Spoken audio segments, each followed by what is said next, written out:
Hello students, हम quadratic equation का chapter कर रहे हैं 4.4 और 4.2 हम पहले ही कर चुके हैं। अब 4.2 करनी है हमें। इसमें भी आपको x की वैल्यू मालूम करनी है। इक्वेशन x की वैल्यू मालूम करने का मतलब तो सॉल्यूशन मालूम करना है या सॉल्व करना है मैंने इक्वेशंस को। और यहाँ जो मेथड है वो दो मेथड थे इस बुक के अंदर, लेकिन एक आपके यहाँ से निकाल दिया गया है इस साल कोरोना की वजह से। वो है पहला वाला, ये find the roots the following quadratic equation. अच्छा, जो एक्स की वैल्यू आती है वो इक्वेशंस की रूट्स कहलाती है ना।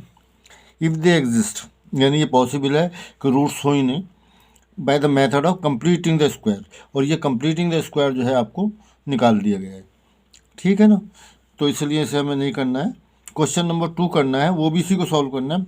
Find the roots of the quadratic equation given in question 1 above by applying the quadratic formula. एक फार्मूला होता है जो मैं आपको बताने जा रहा हूँ, उससे हमें इसे सॉल्व करना है। अच्छा, वो भी बेस करता है कंप्लीटिंग द स्क्वायर, तो मैं उस फार्मूले को ड्राइव नहीं करूँगा जब वही नहीं है, कंप्लीटिंग द स्क्वायर ही नहीं है, तो फिर ये फार्मूला ड्राइव करके क्या करेंगे। सिर्फ फार्मूला बता देता हूँ मैं आपको क्या है। देखिए, क्वाड्रेटिक इक्वेशन आपको मालूम है इस फॉर्म की होती है, ax square plus bx plus c is equal to 0, जिसमें कि a को 0 नहीं होना चाहिए। अगर a 0 हो जाता है तो इक्वेशन ही ख़त्म हो जाती है, क्वाड्रेटिक ख़त्म हो जाती है। तो ax square plus bx plus c, a जो कोफिशेंट है वो x स्क्वायर का इसी तरह से है, और x का कोफिशेंट जो है b कहलाएगा, और जो कांस्टेंट टर्म है जिसमें x नहीं है वो c कहलाएगा। तो यहाँ से हम x की वैल्यू जिस फॉर्मूले का जिक्र कर रहे हैं वो ये है, x is equal to minus B plus under root B square minus 4ac upon 2a।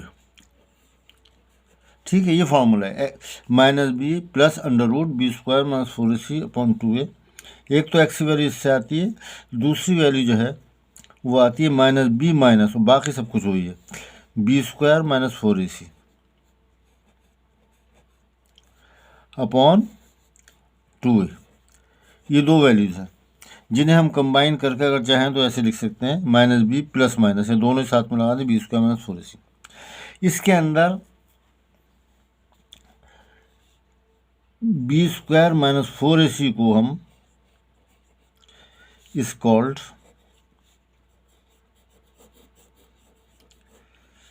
Discriminant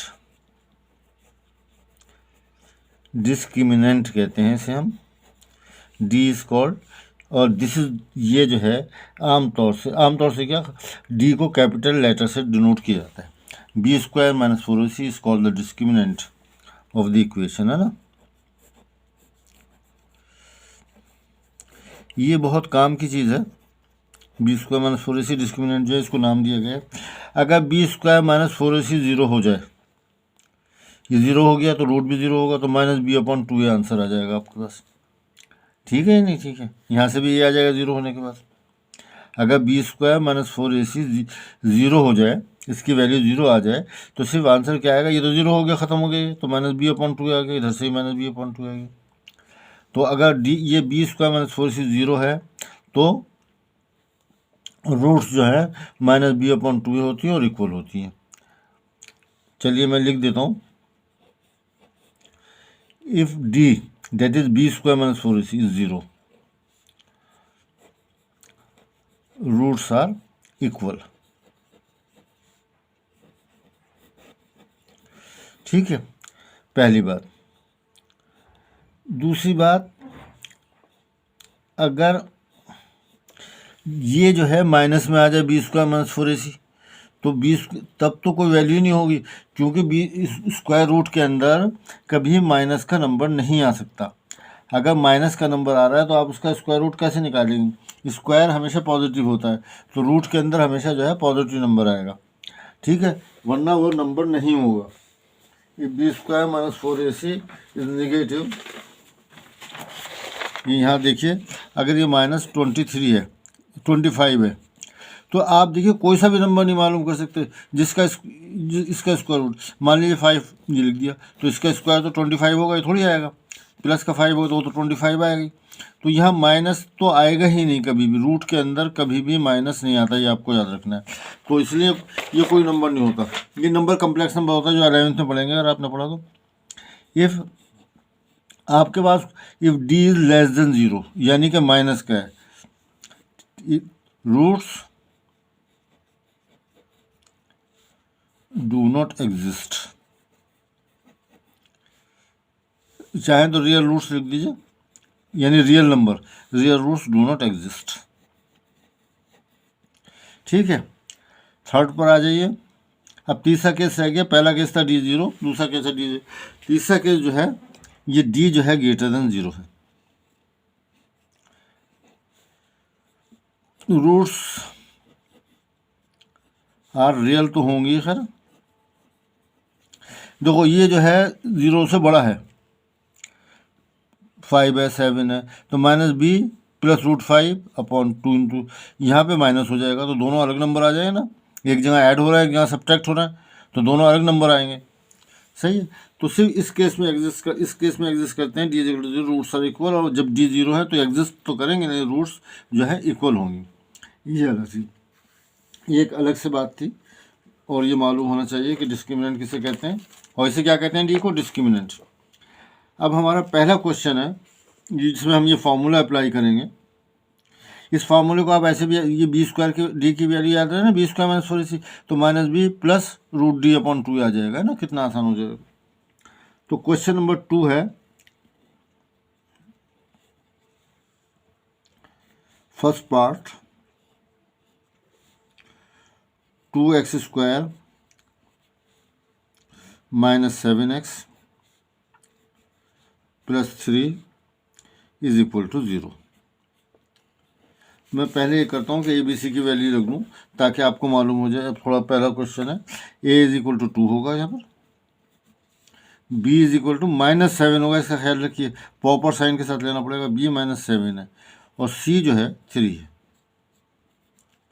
अब ऐसा करिए D निकाल लीजिए, हो सकता है माइनस में आ जाए, तो फिर कुछ ये क्या होगा, रूट्स ही नहीं, रूट्स डज नॉट एग्जिस्ट, तो फिर हम क्या करेंगे, बस ख़त्म हो जाएगा। अगर D 0 आ जाता, माइनस में नंबर आ जाता है तो क्वेश्चन ख़त्म हो जाता है, क्योंकि वो आगे हल हो गई नहीं। तो हम D निकाल लेते हैं पहले, D = b² - 4ac, याद रखिए, b² - 4ac, और B कितना है यहाँ पर, -7 का स्क्वायर -4a2 है, C 3 है।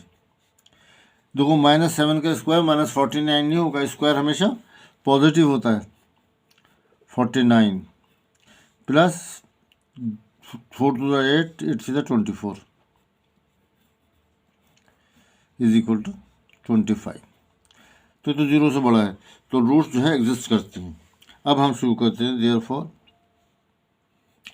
x =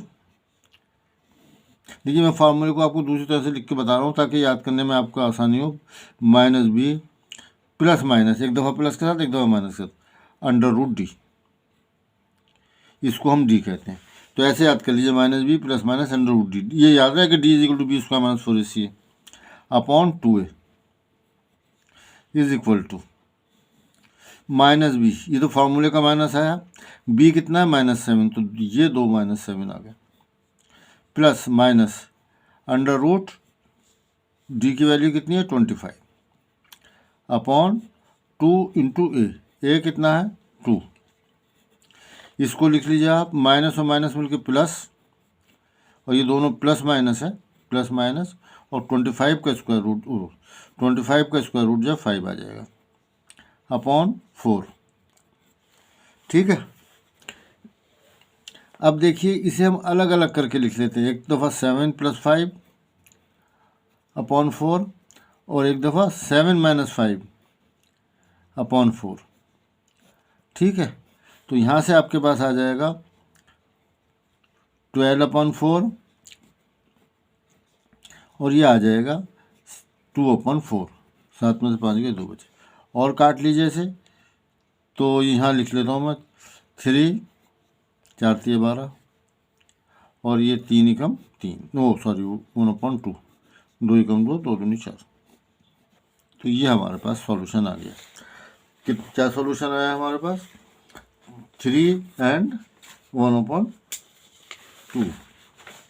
कहाँ गए? चलिए, उसके बाद हम नेक्स्ट क्वेश्चन पर आते हैं। नेक्स्ट क्वेश्चन है जी है, नेक्स्ट क्वेश्चन है 2x² + x - 4। 2x² + x - 4।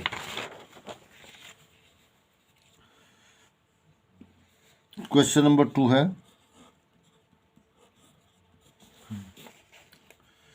Question number 2 में हमसे कह रहे हैं ये नहीं, it is the question number 1, लेकिन पार्ट क्वेश्चन नंबर 2 का पार्ट है ये सेकंड। 2x² + x - 4 = 0। ठीक है, चलिए अभी शुरू लिख ही लेते हैं। a = 2, b = कितना होगा तो ये बताइए। x का कोफिशिएंट कितना है? 1 है। अक्सर बच्चे x b को x लिख जाते हैं, ऐसा नहीं है, x तो आता ही नहीं इनमें कहीं। जो x का कोफिशिएंट है 1 आ गया।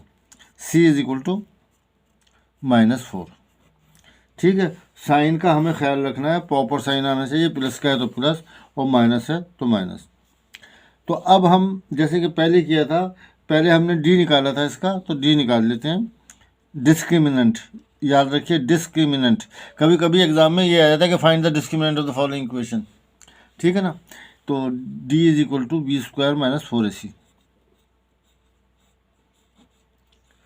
तो b हमें मालूम है 1 है, 1² - 4a2c - 4 = 1। ये माइनस और ये माइनस मल्टीप्लाई होकर प्लस होंगे। 4 to the 8, 8 for the 32, और ये आ गया 33।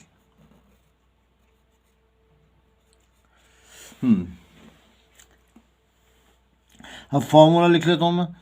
x = -b ± √d। ये d से आपको छोटा भी लगेगा और आसान भी हो जाएगा, और ये दोनों प्लस माइनस, यानी एक दफ़ा प्लस के साथ लिखना है, एक दफ़ा माइनस के साथ। 2a = -b यानी कि -1 ±√33। ओह सॉरी, ये यहाँ थोड़ी आएगा, यहाँ तो डी की डी 33 आएगा।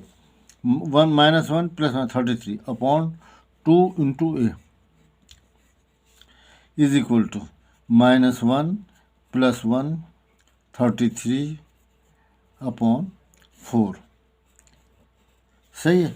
अब देखो, इसे अलग करने से कोई फ़ायदा नहीं, आप अलग लिख सकते हैं, अलग करना चाहें तो अलग लिख सकते हैं। -1 + √33 अपॉन 4। मुझे ध्यान नहीं आ रहा है इन्होंने क्या कर रखा है, मैं आपको अगर अलग लिखा है तो अलग लिख लीजिए, लेकिन अलग नहीं भी लिखेंगे तब भी ये जो है अपनी जगह बिल्कुल करेक्ट है। कोई हाँ नहीं, इन्होंने अलग ही अलग करके लिख रखा है इस तरह से। -1 -√33 अपॉन 4 -1 प्लस, आप ऐसे भी लिख सकते हैं अलग अलग कर कर, लेकिन मतलब इसको ऐसे भी लिखेंगे, ये स्टैंडर्ड नोटेशन है, कोई इसे गलत नहीं कर सकता। Question number 3, part 3। ये लिखते हैं यहाँ पे 4x²। अच्छा, यहाँ से एक चीज़ ये मालूम हुई, ये फैक्टर जो है आपको मिडिल टर्म स्प्लिट करने से नहीं आ सकते, जैसे इससे पहले वाली एक्सरसाइज में किए थे। इस फॉर्मूले से सारे फैक्टर हो जाते हैं, अगर पॉसिबल है फैक्टर होना। कुछ तो वो डज नॉट एग्जिस्ट होते हैं, लेकिन जो फैक्टर हो सकते हैं इससे वो इस फॉर्मूले से सब हो जाएंगे। मिडिल टर्म स्प्लिट करने से नहीं होंगे, जैसे मिडिल टर्म का स्प्लिट करने से नहीं होगा। कोई सा भी ऐसा नंबर नहीं है कि मल्टीप्लाई करें तो 8 आए और माइनस करें तो 1 आए, नहीं आया ना, ऐसे कोई नंबर नहीं है, उस फॉर्मूले से नहीं हो सकते थे। 4√3x + 3 = 0। तो here we have a = 4 and b = 4√3 and c = 3. First we find d, b² - 4ac. b is 4√3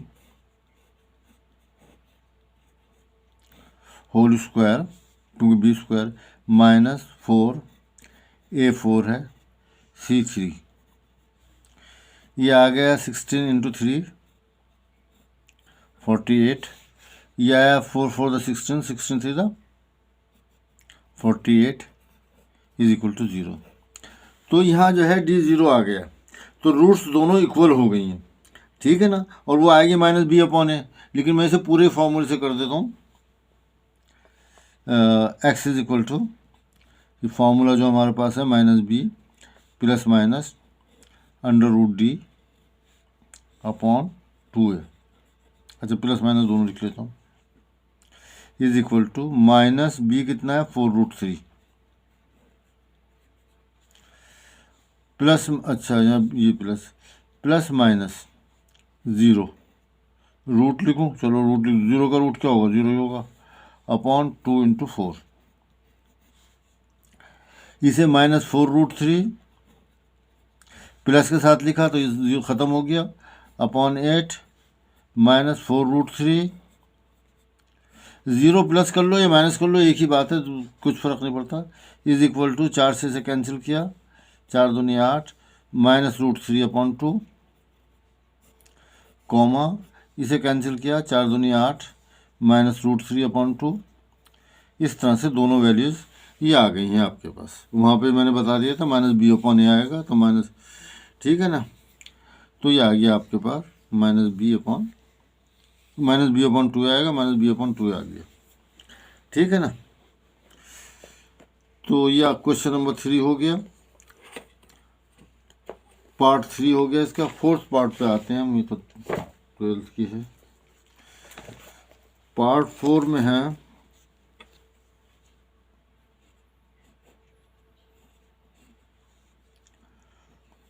to x square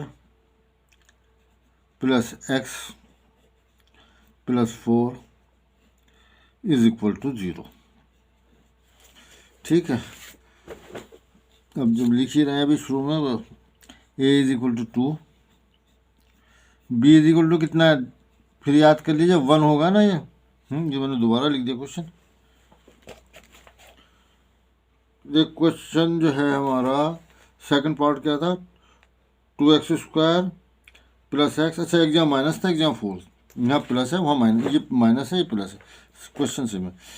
A is equal to 2, B is equal to 1, C is equal to 4।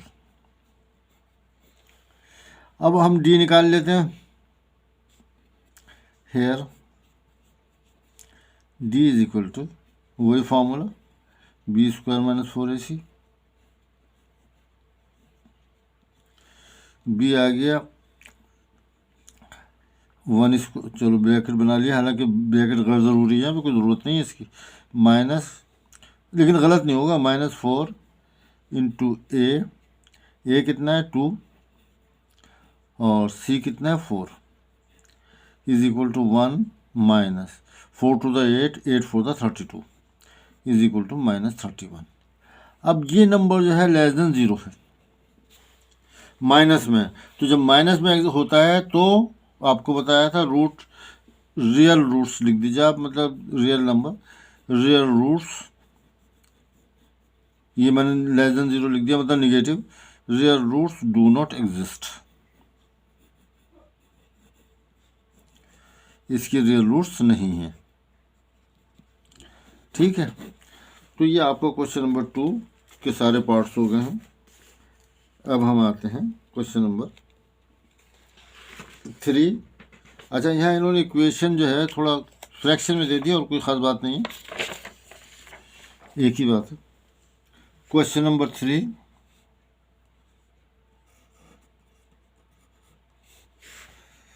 Find the roots of the following equation. Equation क्या है 3 का first part, 2 parts हैं इसका, first part है x minus 1 upon x is equal to 3, ठीक है। तो इस तरह के इक्वेशन सॉल्व करने के लिए हमारे पास पहले फ्रैक्शन को दूर करना चाहिए, क्वाड्रेटिक फॉर्म में लिखना चाहिए, जो स्टैंडर्ड फॉर्म है x square plus B x plus C is equal to 0। तो उसके लिए देखिए से कई तरीके हैं। एक तरीका तो ये हो सकता है कि एक्स से हर टर्म को मल्टीप्लाई कर दीजिए, ठीक है, इसे करेंगे एक्स स्क्वायर आएगा, यहाँ पे एक्स से एक्स मल्टीप्लाई होगा तो ये ख़त्म हो जाएगा, सिर्फ 1 रह जाएगा, ये 3x हो जाएगा। एक ये तरीका हुआ। दूसरा तरीका ये हुआ कि इसका आपने एलसीएम ले लिया, एक्स आ गया, ये x square minus 1 is equal to 3, फिर क्रॉस मल्टीप्लाई कर लिया। ठीक है ना। तो इसमें से किसी भी तरीके से आप कर सकते हैं। अब मैं इसे ऐसा करता हूँ कि मल्टीप्लाई कर देता हूँ ना हर टर्म को। जब इसे एक्स से जब हमने इसे मैं मल्टीप्लाई करके दिखाई देता हूँ आपको। ये आइंदा मैं ऐसे नहीं लिखूँगा, सिर्फ एक्स स्क्वायर डायरेक्ट लिखूँगा। इसे किया, इसको एक्स से किया मल्टीप्लाई, 3 को किया हमने एक्स से मल्टीप्लाई। ठीक है, इस टर्म को भी किया, इस टर्म को भी किया, इस टर्म को, हर टर्म को करना पड़ता है। तो यहाँ से हमारे पास आ जाएगा एक्स स्क्वायर, ये एक्स से एक्स कैंसिल हो गया, ये आ गया -1 इज इक्वल टू 3x। अभी भी ये स्टैंडर्ड फॉर्म में नहीं आई। पहले A X square plus B x plus C, तो पहले एक्स स्क्वायर वाली टर्म लिखिए, X square minus B X वाली टर्म ये आएगी -3x, और ये +1, सॉरी -1 ही रहेगा ना, इसको इधर ये 1 थोड़ी कहीं जा रहा है। -1 इज इक्वल टू 0। 3x को इधर लेकर आए, इसलिए इसका साइन चेंज हो गया, ये -1। ठीक है, अब देखो अगर मैंने x से ऐसी और ये एलसीएम लिया होता तो यहाँ पे x आता, तो एक्स स्क्वायर -1 हो जाता, और फिर ये x से मल्टीप्लाई होता, 3 होता हो जाता। सही है। तो आइंदा मैं सीधा इसके बाद ये वाली टर्म लिखूँगा, फिर उसके बाद जिस ज़रूरत पड़ती है अगर। तो अब हमारे पास इस इक्वेशन है, इक्वेशन इज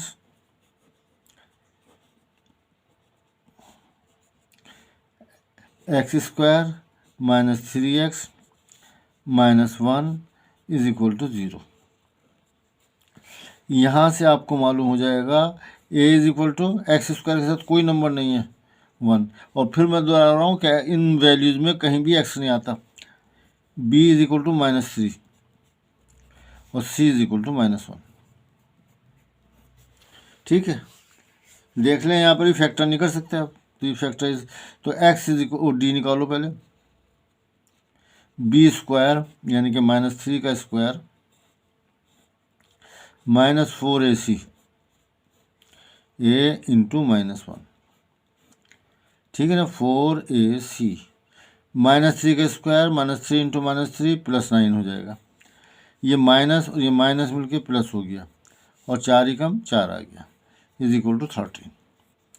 अब x is equal to formula लिख रहा हूँ मैं, -b plus minus minus d/2a -b यानी कि -3, सीधा 3 भी लिख सकते हैं जब प्रैक्टिस हो जाए आपको, √13/2a, 2 इंटू 1, तो ये आ गया 3 + -√13/2। अब √13 का आप स्क्वायर रूट निकाल सकते हैं। √13 का स्क्वायर डेसिमल में आएगा तो उधर इनएक्यूरेसी आ जाएगी, और ना इन क्वेश्चंस में निकाला जाता है। स्क्वायर रूट जो है इन क्वेश्चंस में नहीं निकालते, तो यही बस आ जाएगा 3 ± √3, और चाहे तो इन्हें अलग अलग करके भी लिख सकते हैं अगर। ठीक है ना, ये मैं लिख के दिखा देता हूँ एक दफ़ा, अभी तक लिखा नहीं है, कि इसको आप ये और ये एक ही चीज़ है। अगर आपको ये लिखना चाह रहे हैं तो ये लिख दें 3 - √13/2। इन्होंने इसी तरह से लिखा है, इन्होंने इसलिए लिखा है ताकि बच्चा अच्छी तरह से समझ जाए कि ये जो है, हाँ, लेकिन मैं यहाँ पे समझा रहा हूँ तो कोई ज़रूरत है नहीं। 3 का second part 1/x + 7 -1/x - 7 is equal to 11/30। देखिए अक्सर ये लिखा होता है x is not equal to, ये कब ज़ीरो होगा, जब x इक्वल टू -7 होगा, क्योंकि डिनोमिनेटर में ज़ीरो नहीं आना चाहिए। ये ज़ीरो हो सकता है एक जगह x + 4 और दूसरा है -x - 7 होता है। हाँ, एक जगह तो ये आ जाए, ये वाला आ जाएगा +7, ये ज़ीरो नहीं होना चाहिए, और ये -4 नहीं होना चाहिए। ये अक्सर लिखा होता है, जैसे इस क्वेश्चन में भी लिखा है x is not equal to -4, बल्कि इन्होंने दोनों को कंबाइन करके ऐसे लिख दिया है x is not equal to 7 - 4, इस तरह से करके लिख दिया अलग अलग करके, वो एक ही बात है ना। अब ये दोनों कंबाइन करके लिख दिए, यहाँ मैंने अलग अलग लिखा, वही बात है जैसे यहाँ पे लिखा हुआ था। अब जो है आपके पास ये सिचुएशन है 1/x+4 माइनस, तो देखो यहाँ पर जो है अगर आप मल्टीप्लिकेशन जैसे यहाँ से दूर किया था, अगर यहाँ करेंगे तो दोनों से मल्टीप्लाई करना पड़ेगा, बल्कि 30 से भी करना पड़ेगा, तो यहाँ ज़्यादा फायदेमंद नहीं रहेगा। यहाँ तो बेहतर यह है कि इसका एलसीएम ले लिया जाए।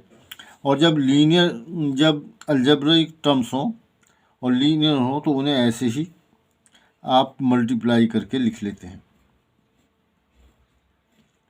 ठीक है। अगर कुछ कॉमन नहीं है इनमें, अलग अलग नंबर है, x-4, x-3, x-1, x-1, ये सब अलग नंबर है, x की वैल्यू पे डिपेंड करता है। मान लो x5 है तो 9 हो जाएगा या -2 हो जाएगा ना, ऐसे अलग अलग नंबर आएंगे, तो दोनों को ऐसे ही लिख लेंगे। फिर इसको इससे क्रॉस उस केस में जब आपने यहाँ पे दोनों को मल्टीप्लाई करके लिखा, इसको इससे मल्टीप्लाई किया x-7, 1 को x-7 से मल्टीप्लाई किया, माइनस ये वाला माइनस। अब जो है दो टर्म्स आ रही हैं x+4 की, तो यहाँ ब्रैकेट होना ज़रूरी है, क्योंकि 1 को हमें इससे मल्टीप्लाई करना है और उससे पहले माइनस आना है, तो इसलिए माइनस मैंने यहाँ पे लिखा है = 11/30। सही है। आप चाहें तो अगर ये इसी पेज पे हो जाए ना, दूसरा पेज पलटना पड़ेगा, तो मैं इसको यहीं पर करने की कोशिश कर रहा हूँ, इसीलिए इसके आगे लिखा है। और ये मैंने इम्प्लाइज दैट कंडीशन लगा दिया ताकि यहाँ से आप यहाँ पर आए।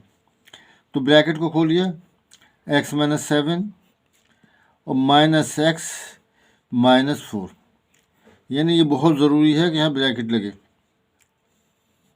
और नीचे जो है ऐसा कीजिए, मल्टीप्लाई कर लीजिए।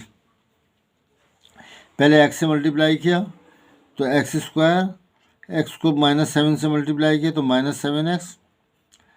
इसी तरह से +4 से दोनों को मल्टीप्लाई करेंगे, +4x और 4 को -7 से -28। ठीक है, आ रही है बात समझ में? = 11/30।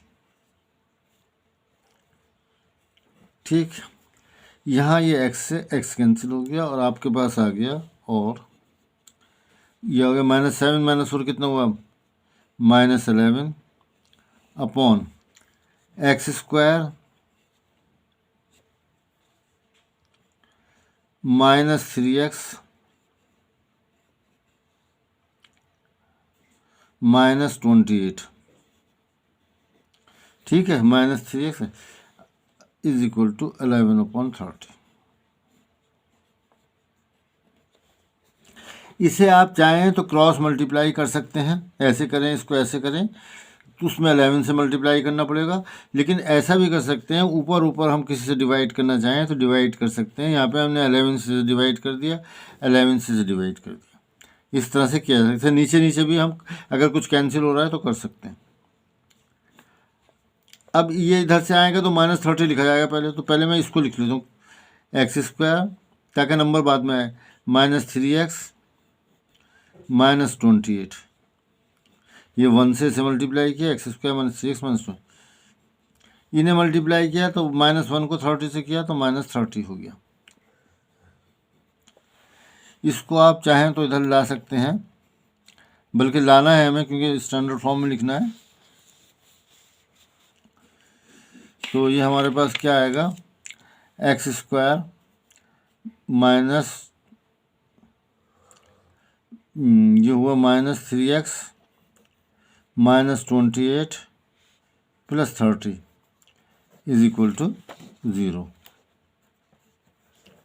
ठीक है, अब ये आप लिख सकते हैं, कितना कितना लिखेंगे इसे, x²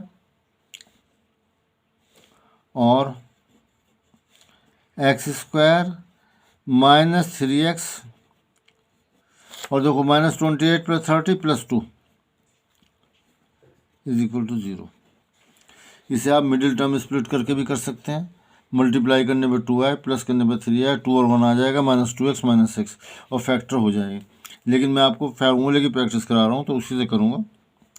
x = अब ABC की वैल्यू नहीं लिख रहा मैं, आप चाहें तो इसे एग्ज़ाम में और या घर पर इसको जो है मिडिल टर्म स्प्लिट करके कर सकते हैं। ये कोई ज़रूरी नहीं है कि मतलब किस मेथड से करना है। अच्छा, तो क्या लिखना है, -b, तो ये माइनस तो ये आ गया, b कितना है, -3, प्लस माइनस, अच्छा डी की वैल्यू नहीं निकाली, यहाँ निकाल लेते हैं, वहाँ पे हम डी लिख रहे हैं ना, तो यहाँ मैं बी स्क्वायर माइनस 4ac की वैल्यू लिख रहा हूँ, तो बी स्क्वायर कितना हो गया, -3 का स्क्वायर, अलग से निकाल लेते हैं तो ये सब निकलना पड़ता हो, ध्यान नहीं रहा, -4ac, ठीक है, अपॉन 2a, 2 × 1, ये आएगा आपके पास माइनस माइनस +3 प्लस माइनस 9 हो गया, -3 का स्क्वायर, और या 4 1 2 4 8 हो गया, upon 2 is equal to 3 plus minus, यहाँ 1 आएगा, 1 का स्क्वायर रूट में 9 में से 8 गया, कितना आया 1, 1 का स्क्वायर रूट निकालो 1, जगह कम है ना तो इस वजह से और भी कर रहा हूँ मैं, 3 अब एक दफ़ा जमा करके लिख लो, तो 3 × 1 4 आ गया, 4/2, और दूसरा आ गया 3 में से 1 गया 2, 2/2, जिसे हम लिख सकते हैं 2 और 1, 2 × 2 2 × 4, तो ये 1 आ गया, तो ये हमारा आंसर आ गया। तो वही हम यहाँ पे करेंगे, तो -2 और -1 आएगा, वहाँ से दूसरी तरफ ले जाने के बाद ये 2 और 1 वैल्यूज आ जाएगी, ठीक है। अब ये जो है क्वेश्चन दूसरी तरह के शुरू हो रहे हैं, वर्ड्स प्रॉब्लम शुरू हो रही हैं, ये नेक्स्ट वीडियो में आपको जो है मैं दे दूँगा, और नेक्स्ट वीडियो जो है ये आपको मतलब से अगले दिन मिल जाएगा, ठीक है ना, ठीक है, थैंक यू वेरी मच। अगर सब्सक्राइब नहीं किया तो सब्सक्राइब कर दीजिए।